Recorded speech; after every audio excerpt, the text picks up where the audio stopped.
Hello, welcome to Calico Radio. I'm Taryn, and today we're going to be recreating a top by the brand KOTN. I saw this top recently. It's a all-over granny square top that ties in the front. It's open, it's kind of like a vest, and it runs for about $100. And I thought, it's granny squares, I can make that. So I wanted to see kind of how affordably I could make it. And I recently picked up this lace weight mercerized yarn in Portugal when I was traveling. It's 100 grams and it has 667 meters in it, so I think I can really get a lot of lace weight granny squares out of this. It also was just under $4, so I think I can make this top for probably under $8. So the first thing to do is to wind this guy up. It is going to take quite some time because I do not have a winder, but that's all right. Let's get going and see what we can make.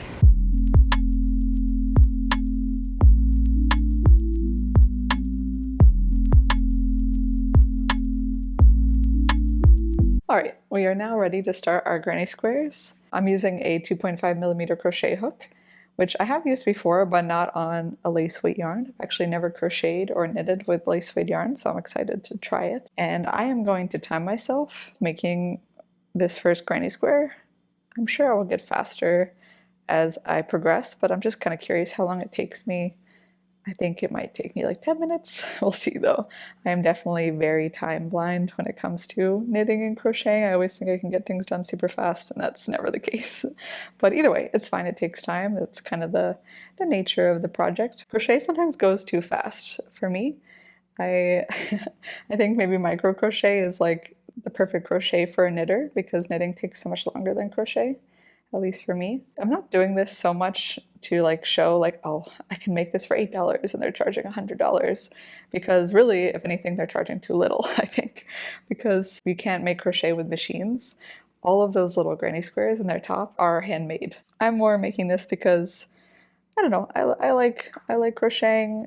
I don't tend to like how heavy crochet turns out, so I thought a lace weight yarn might be kind of fun and a cool challenge.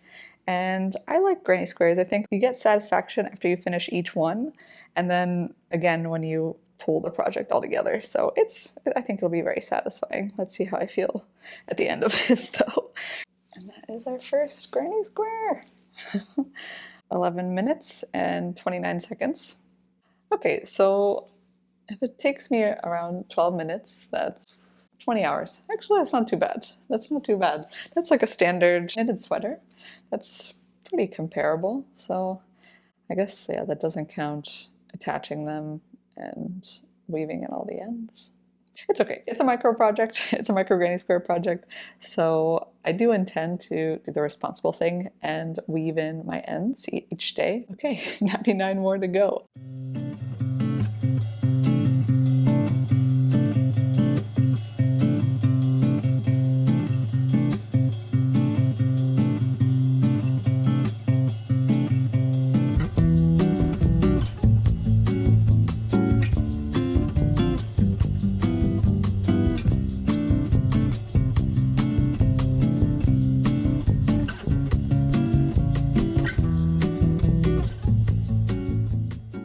Okay guys, 114 granny squares are done and I'm ready to seam up the top. So I'm gonna lay everything out here on the table and show you guys, and also, you know, just to get a sense of how everything needs to sit together to make sure I have enough granny squares, which I hope I do. I laid them out a couple times and yeah, I kept thinking I had enough and then realized I needed more, but it's all good. I am not traumatized at all. This is definitely a good experience. I like granny squares, and I actually have some other granny square tops I want to make after this one, so definitely my granny square mojo is still on.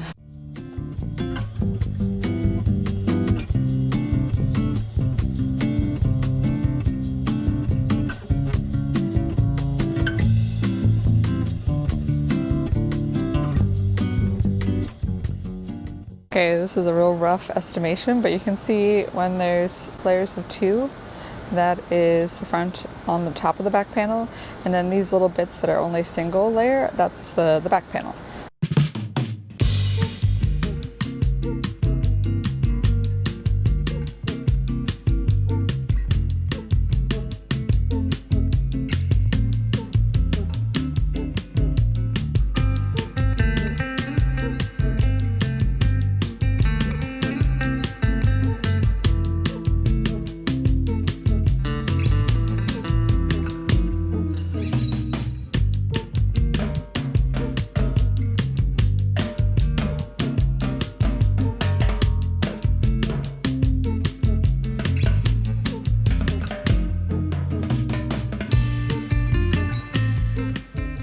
Okay, everything is now seamed up, and now we have to figure out what we're going to do with the armholes and the neckline.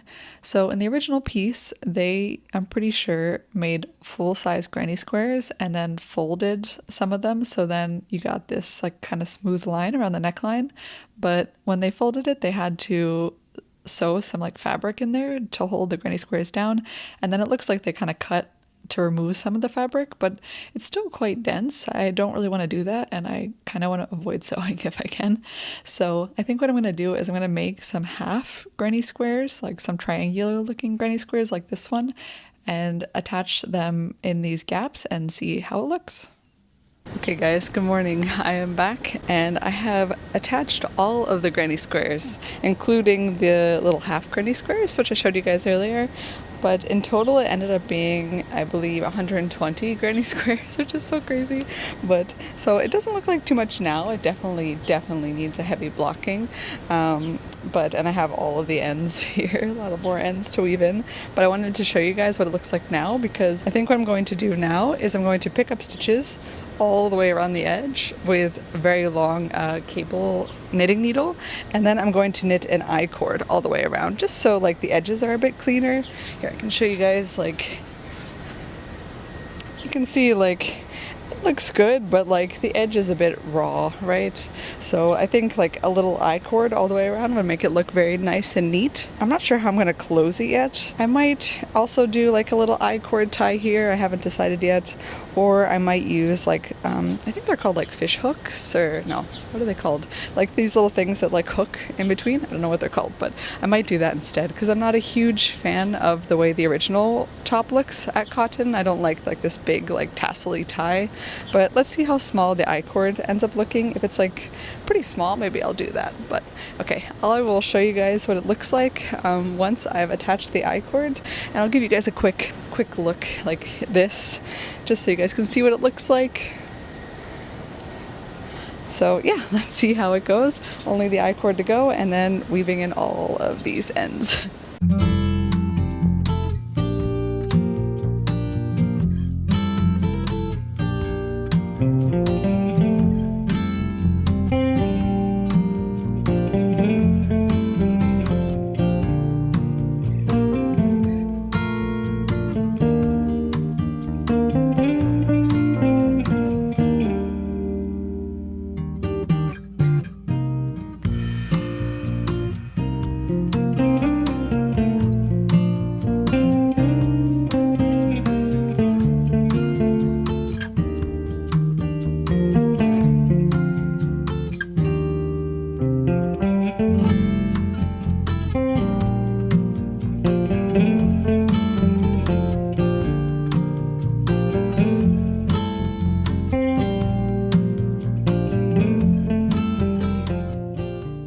So the top is officially done. It is blocked, the I-cord is attached, and yeah, I cannot say just how much I love this top. I think it's probably the piece that I'm most proud of that I've ever made. Everything is just right, and I think also the yarn being lace weight really makes it feel more like a store-bought piece, and I'm very excited to get a lot of wear out of it the rest of this summer.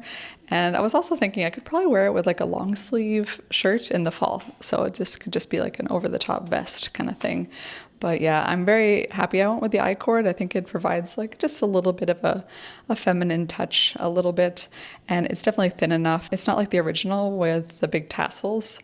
I'll pop a video of the original, which I tried on in the store. I think this one fits me much better than the one in the store, probably because it's handmade and I made it to my size.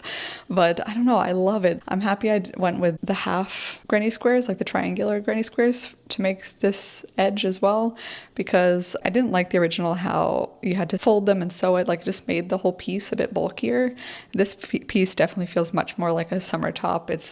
The fabric is consistent, and I'm happy not to have like pieces of fabric sometimes hanging out or something like this. So I like that it's all yarn, all granny squares with a little bit of I-cord and knitting in there. I'll pop a couple like photos and videos of where I've worn it already. I wore it to the pool this morning and also like just around town with this same outfit. So if you guys like these kind of videos, feel free to subscribe. I make knit along videos, kind of just general knitting vlogs, and also tutorials sometimes. So yeah, thanks so much for watching, guys, and I'll see you in the next video.